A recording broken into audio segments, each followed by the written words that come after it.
is on girls. My turn. Okay.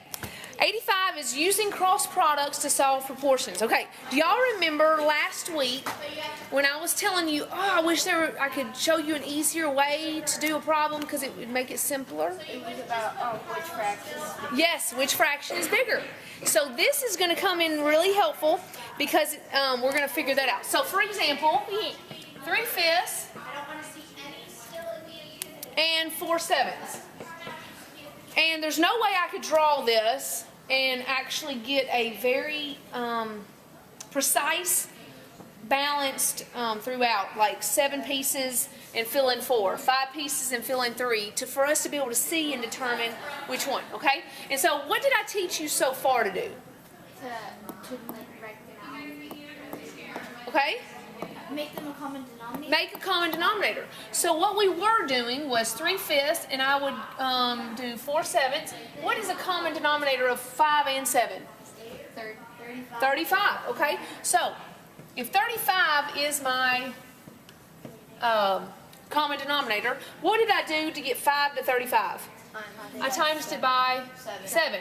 So what I do at the bottom, I'm going to do at the top. So this one is 25 over 35. 21 over 35, okay? Now let's do this one. To get this to here, what did I have to do? Times 5. Times 5. And this one's going to be times 5, so it's going to be 20. Okay, so as you see, which one is bigger? 3/5. Now, I actually wouldn't have guessed that. I actually would have guessed 4/7, just in my head.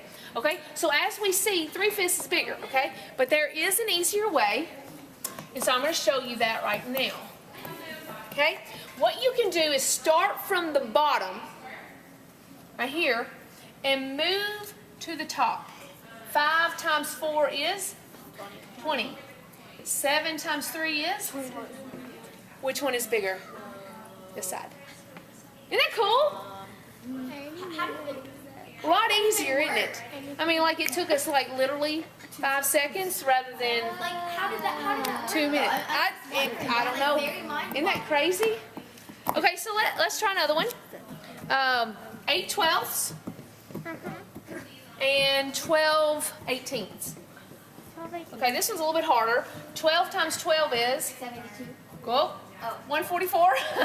Oh, wait, no. What? What is 72? 12 times 6? Yes. Yes.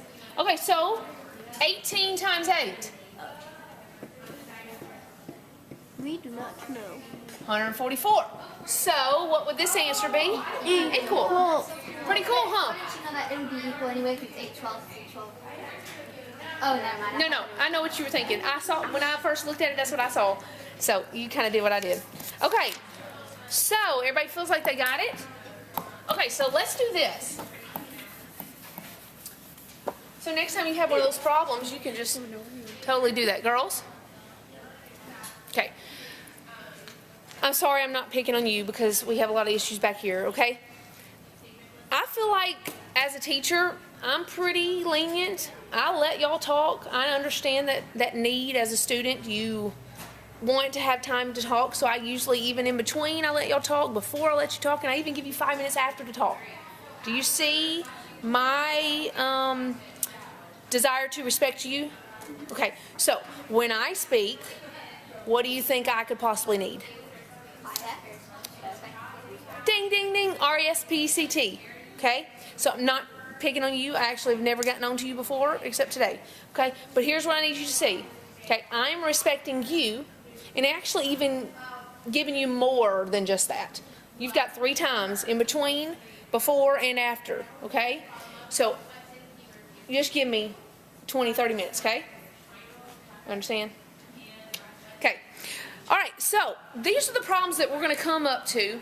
And they're going to tell you to use cross products. And the reason why they're calling it cross products is because we are cross multiplying to get the product. Okay? Pretty cool, huh? Okay, so when you hear cross products, you know that products means to multiply. That's the answer to a multiplication problem, products. So we're going to cross multiply to get the product. So here's an example. They're going to give us 6/9, and then they're going to say equals 10m.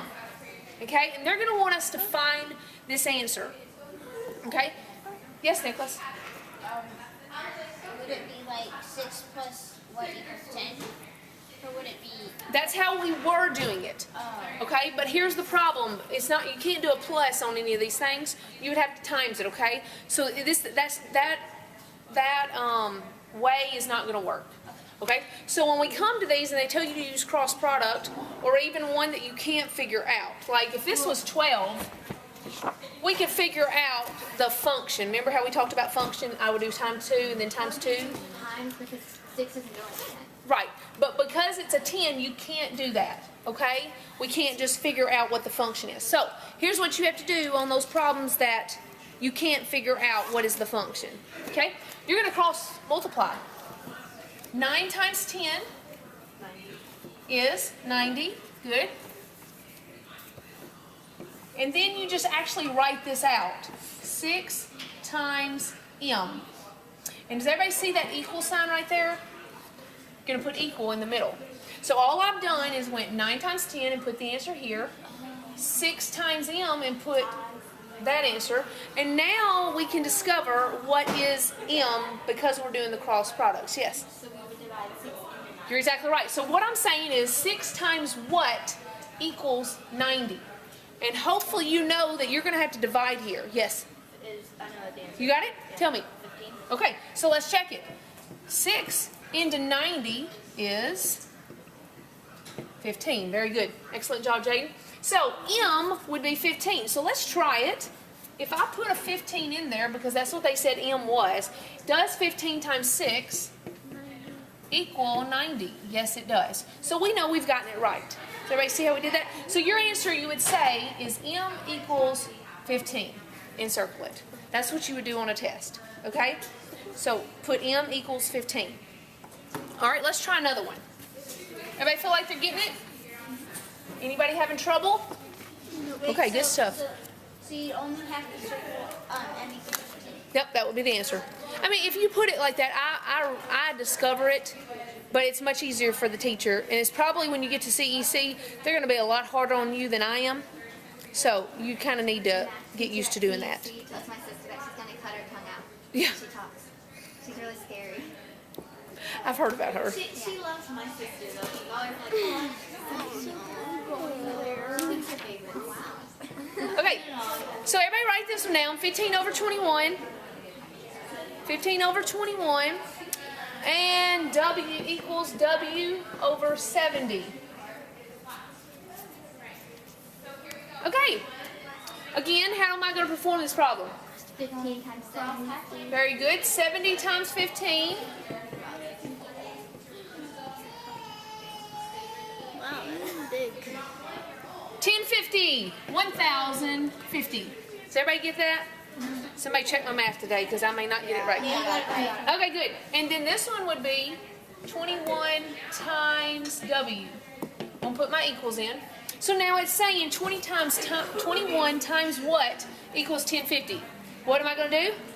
Divide. 1050 divided by 21. And I have no idea. Let's start with 5. 5 times 1 is 5. Nope. Let's try 4. Wait. Yeah, that's right. 5. Thank you. 5 times 1 is 5. 5 times 2 is 10. Woo! Leslie. And 21 will go into 0 several times, and we end up getting our right answer. So, W equals 50 would be our answer. So everybody got it? C. That means yes. Everybody, does it make sense to everybody? All right. There you go.